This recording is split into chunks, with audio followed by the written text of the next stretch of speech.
মহারাজ, এই হাড় চিবোলে আপনার দাঁত হবে ইস্পাতের মতো শক্ত। মাংস খেয়ে তো দাঁত অলস হয়ে যায়। রাজার কি অলস হলে চলে? সুন্দরবনের গহীন জঙ্গলে একবার সব পশুরা মিলে ঠিক করলো তারা একটা বড় বনভোজ বা পিকনিক করবে। যে যার সাধ্যমতো খাবার জোগাড় করে আনবে আর শেষে সবাই মিলে সেই খাবার ভাগ করে খাবে। বনের রাজা বাঘের আদেশে সবাই কাজে নেমে পড়ল।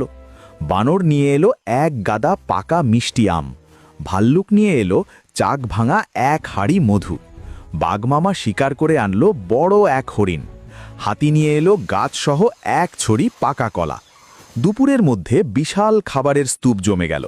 এখন সমস্যা হলো এই খাবার সবার মধ্যে সমান ভাগে ভাগ করবে কে? বাঘের তো শক্তি বেশি, সে যদি সব নিয়ে নেয়। আবার বানর যা চঞ্চল, সে তো হিসাবই বুঝবে না। শেষে ডাক পড়ল শেয়াল পণ্ডিতের। শেয়াল মামা চশমা নাকে দিয়ে খুব ভাব নিয়ে হাজির হলো। শেয়াল বলল, মহারাজ, আপনারা নিশ্চিন্তে থাকুন, আমি এমন ন্যায় বিচার করে খাবার ভাগ করব যে ইতিহাসের পাতায় লেখা থাকবে। শেয়াল পণ্ডিতের বন্টন নীতি। শেয়াল প্রথমে খাবারের স্তূপের সামনে বসল, তারপর গলা খাকারি দিয়ে বলল, দেখুন, সবার পেটের সাইজ তো সমান না, তাই খাবারও সমান হলে চলবে না। আমি পদমর্যাদা আর প্রয়োজন অনুযায়ী ভাগ করব।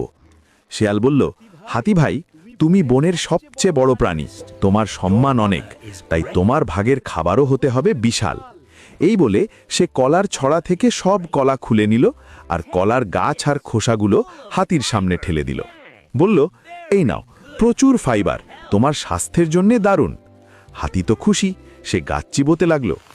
আমগুলো টিপে টিপে রসালো অংশটা নিজের জন্যে আলাদা পাত্রে রাখলো আর আটিগুলো বানরকে দিল।